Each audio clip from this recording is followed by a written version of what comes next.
은혜로운 찬양 하나님께서 기뻐 받으실 줄로 믿습니다. 할렐루야. 오늘 주님의 전에 나온 우리 더사랑교회 모든 성도들과 그 가정 가운데 하나님이 주시는 은혜와 복이 넘쳐나기를 주님의 이름으로 축복합니다. 여러분, 한 주간 평안하셨습니까? 우리가 일상에서 우리의 삶에 또 우리의 가정에 평안함이 있다라고 하는 것이 얼마나 큰 복인지 모릅니다. 나이가 들면 들수록 아무 일도 일어나지 않는 것이 굉장히 중요하다라는 것도 생각하게 되고, 하나님이 우리와 함께 하셔서 우리의 삶에 늘 은혜와 복이 넘쳐났으면 좋겠습니다. 그럼 오늘은 우리가 하나님의 은혜 안에서 가장 아름다운 것이 무엇인가 라고 하는 말씀의 은혜를 함께 나누려고 합니다. 여러분은 신체 부위 중에 어느 부위가 제일 아름답다라고 생각하십니까? 여러분들 가족, 사랑하는 남편, 아내 또는 자녀들 바라보면서 당신은 눈이 참 예뻐, 코가 참 예뻐, 입술이 참 예뻐, 또 어디가 예쁩니까? 손이 참 예뻐, 이런 표현들을 많이 하죠. 대부분 이렇게 예쁘다, 아름답다라고 하는 그 부위를 살펴보면 우리가 주목해서 잘 보여지는 곳이 아름답다라고 생각합니다. 그래서 우리가 얼굴이 아름답기 위해서 화장을 하기도 하고 잘 꾸미기도 하고, 때로는 의사 선생님의 도움을 받기도 하고 하면서 어떻게 하든지 좀 예뻐 보이려고 노력을 합니다. 그런데 여러분, 하나님의 말씀인 성경은 아주 의외의 대답을 우리에게 들려줍니다. 오늘 본문 15절 하반절을 보십시오.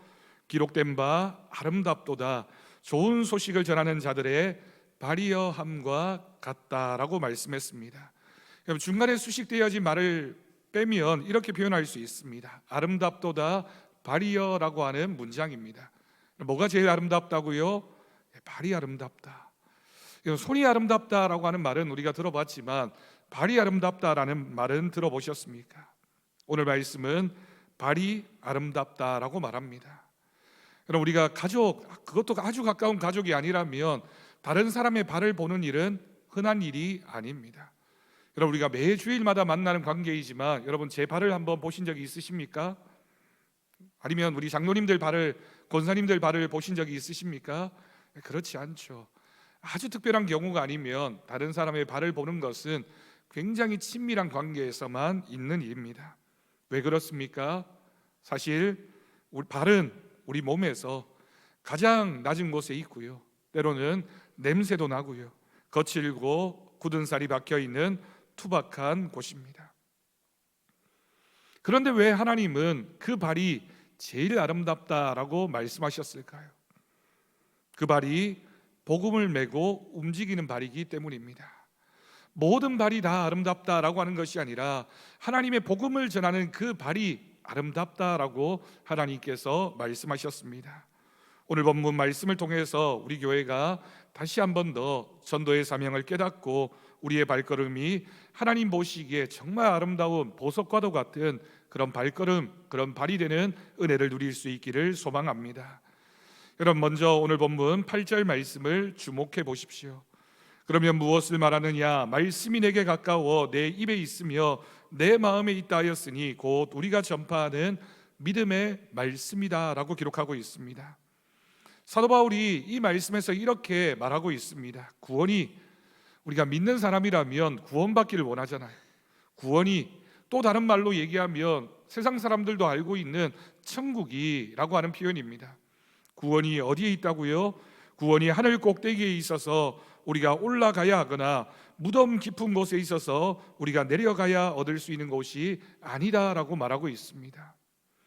우리는 종종 천국이 저 하늘 높은 곳에 있다라고 생각합니다. 물론 언어적으로 또 비유적으로 설명할 때는 하늘이 저 천국에 있다, 하나님은 하늘에 계시다라고 표현하지만 이 말의 뜻은 공간적인 의미가 아닙니다.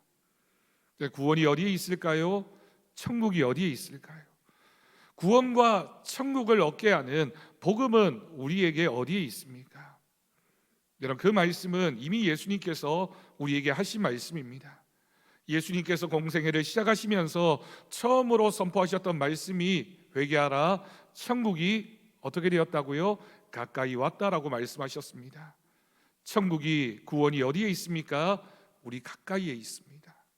우리가 지금 살아가고 있는 이곳에 우리와 함께하고 있습니다. 이것이 바로 은혜입니다. 우리가 천국을, 우리가 구원을, 우리가 복음을, 우리가 하나님을 찾아가는 것이 아니라 하나님이 우리에게 찾아오신 구원, 하나님이 우리에게 찾아오신 은혜가 바로 복음입니다.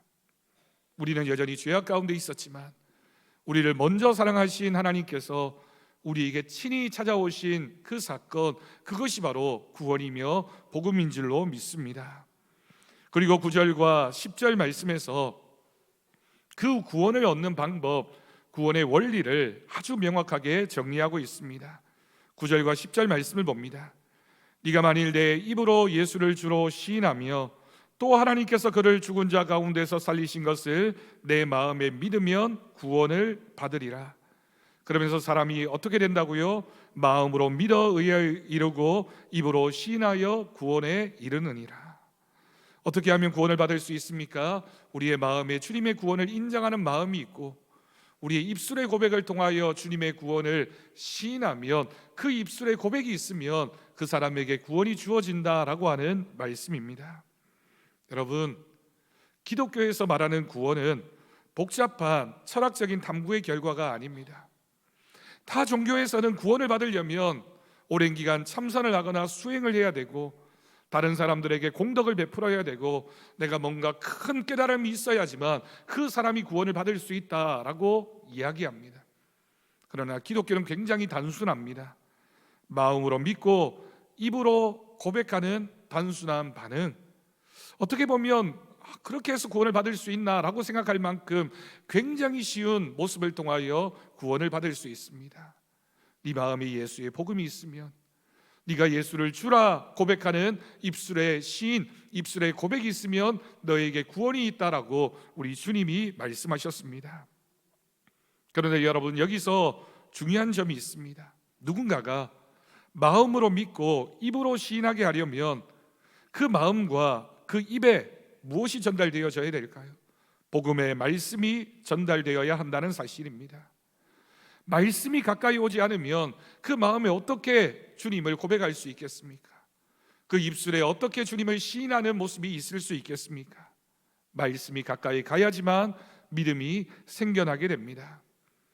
여러분, 여기에 바로 전도의 의미가 있습니다. 전도가 무엇일까요? 믿지 않는 영혼, 죽어가는 영혼에게 하나님의 말씀을 가까이 할 수 있도록 그 말씀을 전해주는 통로가 바로 전도입니다. 말씀을 가까이 하게 하는, 말씀을 가까이 가는 일을 돕는 사역이 바로 전도입니다. 그러면서 바울은 이 전도, 이 복음의 적용의 대상을 누구든지로 확대하고 있습니다. 여러분, 오늘 본문 11절에서 13절까지를 보십시오. 성경에 이르되 누구든지 그를 믿는 자는 부끄러움을 당하지 아니하리라 하니 유대인이나 헬라인이나 차별이 없습니다. 한 분이신 주께서 모든 사람의 주가 되사 그를 부르는 모든 사람에게 부요하시도다. 누구든지 주의 이름을 부르는 자는 구원을 받으리라. 아멘. 여러분, 이 말씀에 유대인들이 어떻게 생각했습니까? 우리는 하나님의 선택받은 민족이다. 하나님이 우리 민족을 구원해 주셨다. 저 이방인들은 지옥의 불쏘시개와 같은 사람들이다. 우리가 그들을 죽여도 된다라고 생각했습니다. 오늘날 여러분 뉴스에서 보셨던 것처럼 미국과 이란 간의 전쟁에서 또 한 축을 담당하고 있는 것이 이스라엘이라는 나라입니다. 지금까지도 이스라엘 사람들은 그렇게 생각합니다. 우리만 하나님의 선택받은 민족, 선민이기 때문에, 하나님이 우리를 구원하시기 위하여 우리를 아브라함의 자손으로 부르셨기 때문에 우리와 다른 민족, 이방인들은 얼마든지 우리가 정복해야 될 대상이다 라고 생각하기 때문에 전쟁이 그렇게 쉬운 것입니다. 이처럼 성경에 나와 있는 기록처럼, 또는 오늘날의 우리의 사회에서도 세상에 얼마나 차별이 많은지 모릅니다. 여러분, 우리가 살아가는 세상에 어떤 차별이 있습니까? 가진 자와 못 가진 자 사이에 차별이 있습니다. 우리가 자본주의 시대를 살아가면서 우리가 돈, 재물, 물질이라는 것 때문에 얼마나 많은 차별을 당하고 있습니까? 배운 자와 못 배운 자를 나눕니다. 조금 더 많이 안다는 것이 기회가 되기도 하고 더 많이 알고 있기 때문에 그것이 교만이 되기도 합니다. 상대적으로 못 배웠다는 사실 때문에 우리의 자존심이 한껏 내려가는 것도 경험할 수 있습니다. 그런데 오늘 말씀에서 복음은 무엇이 없다고요? 차별이 없습니다. 누구든지 주의 이름을 부르기만 하면 구원을 얻습니다. 그래서 여러분, 하나님의 은혜는 보편적인 것입니다. 편협하지 않습니다. 누구든지 그 입술로 그 마음에 주님을 인정하기만 하면, 주님을 구원자로 고백하기만 하면 그 사람에게 주어지는 것이 바로 구원이며 복음입니다. 그리고 오늘 말씀에서 그분을 부르는 모든 사람에게 하나님은 부요하시다라고 기록하고 있습니다. 우리가 하나님을 믿으면 우리의 마음이, 우리의 삶이 부요해질 수 있습니다. 여기에서 말하는 부요함은 영적인 풍성함이며 죄 사함의 자유이며 영원한 생명의 소망입니다. 여러분, 이것이 굉장한 큰 차이를 우리에게 가르쳐주고 있습니다. 세상에서는 많이 배운 사람, 많이 가진 사람, 높은 곳에 있는 사람이 인정받고 그 사람이 부유한 사람이라고 말하지만, 여러분, 그렇지만 믿음이 없는 사람은 결국 마지막 때에 천국에 가지 못합니다. 하나님의 구원을 받지 못합니다. 반대로 우리는 이 세상에서는 조금 부족하고 연약하게 살았다 할지라도 우리에게는 구원의 은혜가 있기 때문에 마지막 때 하나님께서 우리를 천국으로 인도하시고 하나님께서 인정하시는 은혜가 우리 가운데 있을 줄로 믿습니다. 그런데 여러분, 여기서 우리는 거룩한 질문을 던져야 합니다. 조금 전에 우리가 읽은 말씀에서처럼 하나님은 모든 사람에게 부유하신데 왜 여전히 우리 주변에는 영적 빈곤 속에서 죽어가는 영혼이 많은가? 하나님은 준비되셨지만 그 부요함을 연결해 줄 통로가 부족하기 때문입니다. 굉장히 단순한 사실이지 않습니까? 하나님은 이미 구원을 준비하셨고 모든 사람을 구원하기로 작정하셨지만, 그리고 여전히 우리 곁에는 그 구원을 알지 못해서, 복음을 영접하지 못해서 죽어가는 영혼들이 많이 있지만, 하나님의 구원의 목적과 구원받아야 할 대상 사이에 연결해 줄 통로가 없다면 어떻게 구원이 전해질 수 있겠습니까? 그 통로가 무엇일까요? 그 통로의 역할을 하는 사람이 바로 저와 여러분들입니다. 하나님이 우리를 먼저 믿게 하신 까닭이 바로 여기에 있습니다. 하나님이 왜 우리를 예수 믿게 하셨는가? 하나님이 왜 우리에게 직분을 주셨고 성도라고 부르고 계시는가? 그것은 우리가 그 연결의 통로가 되어서 아직도 여전히 믿지 않는 사람들을 향해서 나아가라고, 네가 복음을 전하는 자로 살라고 하나님께서 우리를 부르신 줄로 믿습니다. 오늘 말씀의 핵심이라고 할 수 있는 14절과 15절로 들어갑니다. 사도 바울은 마치 정교한 톱니바퀴가 맞물려 돌아가듯이 영혼이 어떻게 구원받을 수 있느냐, 복음의 구원, 영혼 구원의 과정을 4단계의 역순의 질문으로 제시하고 있습니다. 거꾸로 복음이 어떻게 전달되어지는가를 사도 바울이 논리적으로 전개하고 있는 거죠. 그래서 14절과 15절 말씀을 신학자들은 복음의 황금 사슬이다, 구원의 단계다라고 설명합니다. 복음이 어떻게 전해지는가, 구원이 어떻게 선포되어지는가, 어떻게 큰 영향력을 미치게 되는가, 그 단계를 14절과 15절에서 우리는 살펴볼 수 있습니다. 그럼 본문을 한번 볼까요? 첫 번째로, 믿지 않는 이를 어찌 부르리요? 여러분, 부르려면 무엇이 있어야 된다고요? 믿어야 된다는 겁니다. 믿음이 있어야지만 부를 수 있습니다. 그런데 두 번째가 있습니다. 듣지도 못한 이를 어찌 믿으리요? 여러분, 이 말씀은 우리가 믿음을 가지려면, 믿으려면 어떻게 되어야 된다는 겁니까? 들어야 한다는 겁니다.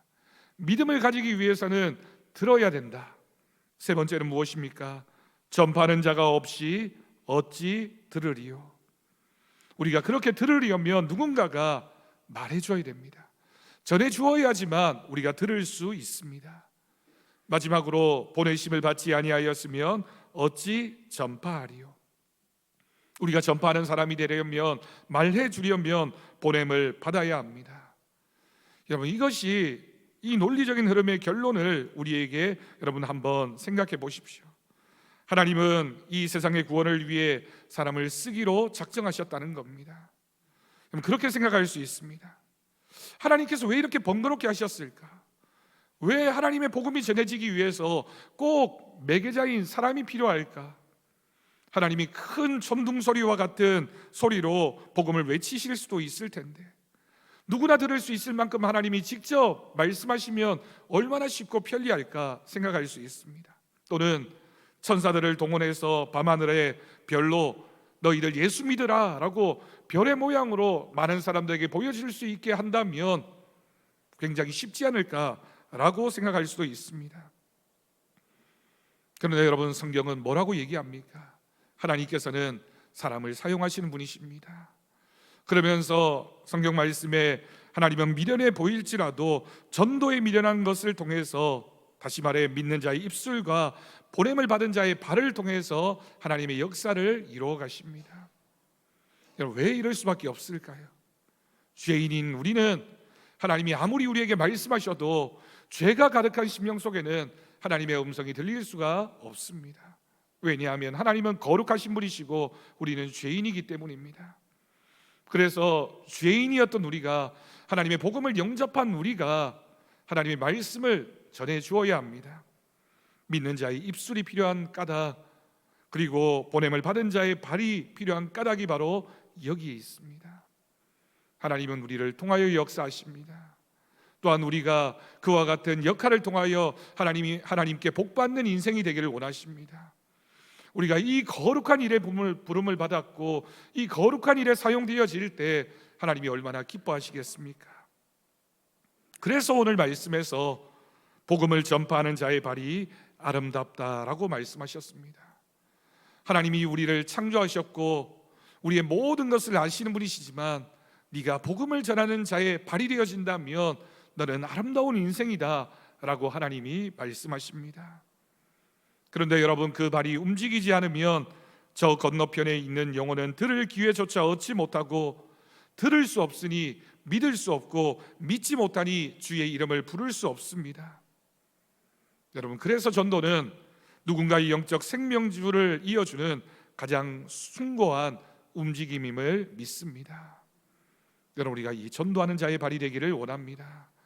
우리가 하나님의 사명을 받아서 그 사명을 가지고, 그 복음을 가지고 누군가에게 다가가서 하나님의 복음을 전하는 귀한 사명, 우리에게 주신 하나님의 명령인 줄로 믿습니다.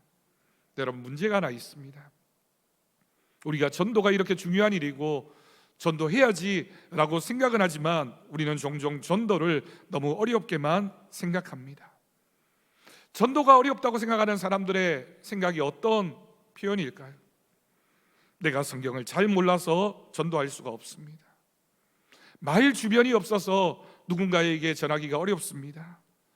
또는 내가 전도했는데 상대방이 거절하면 민망해서 어떡합니까? 라는 말로 발걸음을 멈추게 됩니다.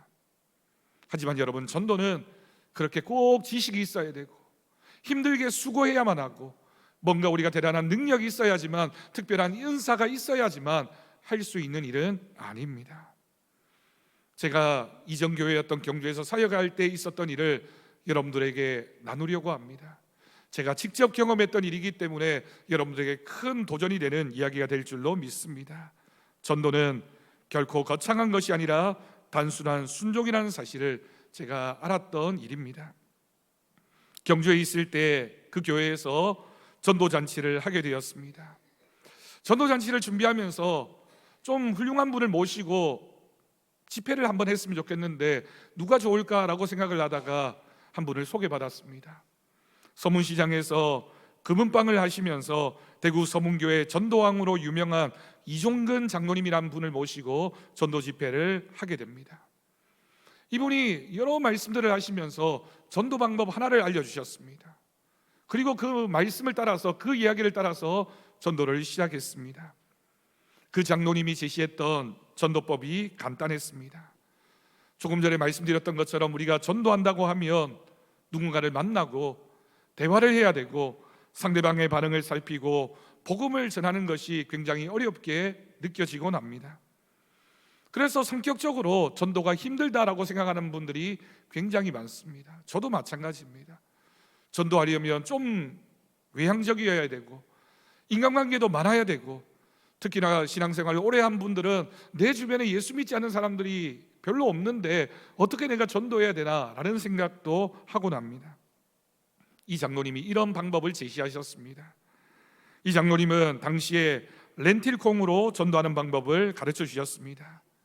자신이 사는 아파트에서 렌틸콩 전도용품에 전도지를 붙이고 자신의 연락처를 적어서 집중적으로 서너 달에 걸쳐서 전도하는 방법이었습니다.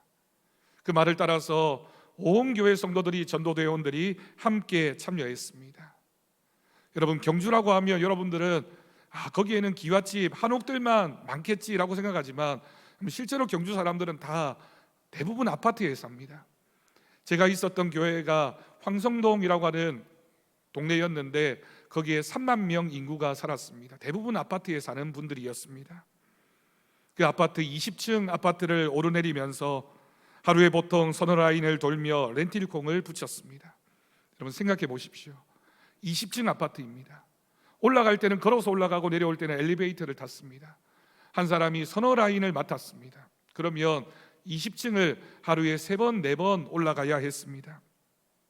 당시에 황성동 인구가 조금 전에 말씀드린 대로 3만 명 정도 되었는데 그 교회에서 전도를 다 마치고 나서 얼마만큼 우리가 렌틸콩을 붙였을까라고 숫자를 파악해 보니 2만 개 정도를 붙였습니다. 물론 저도 같이 참여했습니다. 전도용품이 모자르면 헌금을 내서 렌틸콩을 주문하고 적극적으로 온 성도들이 참여했습니다. 여러분, 사실 사람 만나지 않아도 되고 누군가 의식하지 않아도 되고 내가 편한 시간에 내가 좋은 때에 그냥 올라가면서 전도지만 기도하는 마음으로 그곳에 문 앞에다가 붙여놓기만 하면 되는 단순한 전도 방법이었습니다. 처음에 시작할 때는 힘들면 어떡하나 라고 걱정을 했지만 시작하고 나니 성도들이 다 좋아했습니다. 기쁨으로 참여했습니다. 어떤 분들은 목사님, 제가 운동이 부족했는데 운동이 되어서 좋다라고 말씀하기도 하고, 또 때로는 이렇게 붙이다 보면 이웃들을 만나서 인사도 하고 그러면 교회도 알리고 뿌듯한 사명감이 생긴다고 했습니다. 내가 신앙생활 오래 했지만 내가 전도 한번 하지 못했는데 그래도 이 활동하면서 전도하는 사람이구나, 하나님이 그래도 나 같은 사람에게 이런 사명을 주셨구나라고 생각하면서 순종했다는 겁니다. 물론 때로는 그렇게 집집마다 렌틸콩을 붙이다 보니 연락이 와서 우리는 다른 교회 다니니 붙이지 말라고, 나는 다른 종교 믿으니 우리 집에는 붙이지 말라고 하기도 했지만 대부분 그래도 여러분 공짜니까 다 좋아했습니다. 반응이 좋았습니다. 그리고 경주 시내에 소문이 나기도 했습니다. 그해 전도잔치에 몇 명이 왔는지 아십니까? 그 교회가 그 당시에 100명이 채 안 되는 그런 출석 성도였습니다. 그날 전도잔치에 203명이 오는 일이 벌어졌습니다. 얼마나 좋았던지 그 교회 성도들이 이 일은 우리가 꼭 잊지 말고 기억하자, 지금도 교회 홈페이지에 가면 교회 연역의 역사에다가 그날 203명을 우리가 전도했습니다 라고 적어놓을 그런 일이 벌어졌던 것입니다. 여러분, 물론 그런 숫자도 중요하지만 중요한 것은 그 일을 계기로 온 성도들이 전도가 이렇게 귀한 일이구나 라는 것을 깨달았다는 것입니다.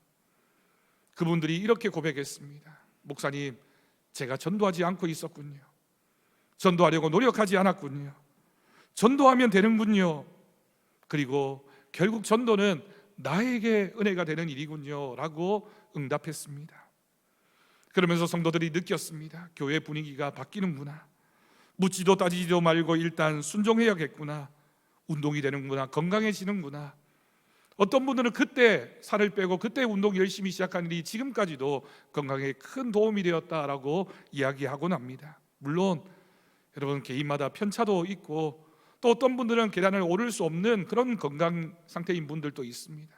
하지만 여러분, 내가 20층 한 번에 다 오르지 못하면 오늘은 5층 오르고 그 다음 날은 6층 엘리베이터 타고 올라가서 또 5층 오르고 또 그 다음 날 5층 오르고 그 다음 날 또 5층 오르면 남들과 비교해서 한 번에 다 못해서 그렇지 얼마든지 할 수 있는 일입니다. 또는 내가 아파트에 살지 않으면 여러분 동네에서 할 수도 있고요.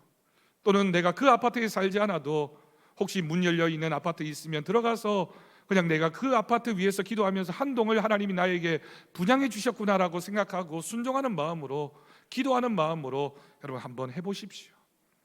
하지 않아서 문제이지 시작하면 하나님이 주시는 은혜가 있을 줄로 믿습니다. 왜 그럴까요? 하나님은 순종하는 사람, 복음을 전하는 사람을 기뻐하십니다. 결과가 중요한 것이 아닙니다.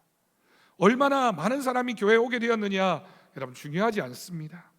기도하는 마음으로 집집마다 방문하고 전도지 붙이고 그 전도 하나 용품 붙이면서 마음에 하나님, 제가 순종하겠습니다. 이 가정에 하나님의 복음이 전해지기를 원합니다. 기도 잠시 하는 것만으로도 하나님은 기뻐하시고 하나님이 친히 방문하시는 전도의 발걸음이 될 줄로 믿습니다.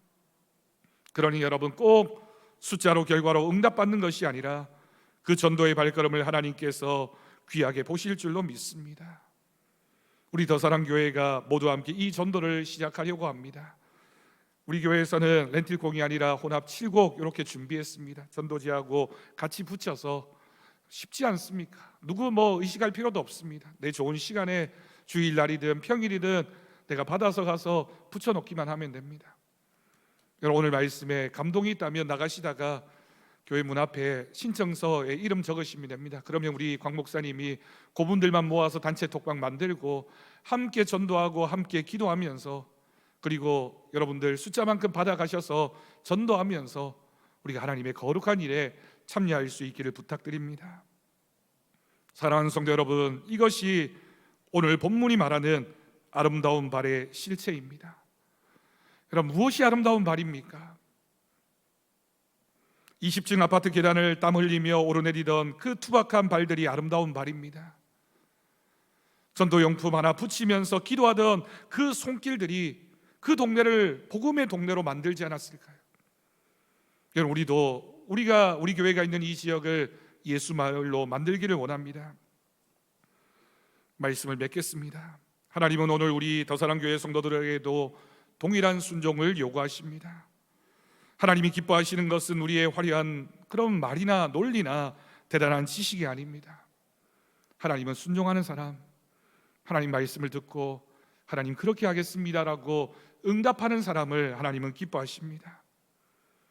여러분, 우리 교회가 오래전부터 매주 금요일이 되면 공원에서 횃불 전도대가 커피와 전도지를 나누고, 겨울이면 붕어빵을 굽고, 희망 나눔 상자로 불우한 이웃들을 돕고, 여름이 되어서는 참새 냉장고 사역을 했고, 온심표를 통해 이웃들을 만나왔습니다. 가을에는 바자회를 통해서 주민들에게 우리 교회를 알렸습니다. 이제는 이 동네에 있는 분들이라면 더사랑교회가 어디에 있는지 정도는 알고 있습니다. 이제 조금 더 가까이 다가가려고 합니다. 여러분, 기억하십시오. 결과는 우리의 몫이 아닙니다. 하나님께서 책임지십니다. 우리의 사명은 기도하는 마음으로 씨를 뿌리는 것까지입니다. 우리가 이번에 이 봉투 하나에 우리의 마음을 담아 전도할 때, 우리가 살고 있는 그 아파트에서, 그 지역에서 내가 한 집 한 집을 그냥 아무도 모르는 사이에 방문하지만 방문해서 기도할 때, 또 우리가 만나는 이웃에게 따뜻한 안부 인사를 전할 때 그 작은 발걸음을 하나님께서는 거룩한 발걸음이라고, 아름답다고 칭찬하여 주실 것입니다. 우리가 이렇게 순종할 때 전도의 발걸음을 통해 우리 교회의 영성이 다시 살아날 줄로 믿습니다. 오늘 본문 사도 바울의 고백입니다. 보내심을 받지 아니하였으면 어찌 전파하리요. 하나님이 여러분을 보내시기를 원하고 계십니다. 우리 모두가 순종할 수 있기를 바랍니다. 주님, 제가 여기 있습니다. 나의 이 부족한 발을 사용하여 주옵소서. 복음의 씨앗을 심는 아름다운 발걸음이 되게 하여 주옵소서. 이 결단과 고백으로 이번 한 주간 세상 속에 거룩한 복음의 흔적을 남기며 하나님의 기쁨이 되는 더사랑교회 모든 성도님들이 되기를 주님의 이름으로 축복하며 축원합니다. 기도하겠습니다. 살아계신 하나님 아버지, 오늘 우리에게 복음을 전하는 아름다운 발의 사명을 일깨워 주시니 감사합니다.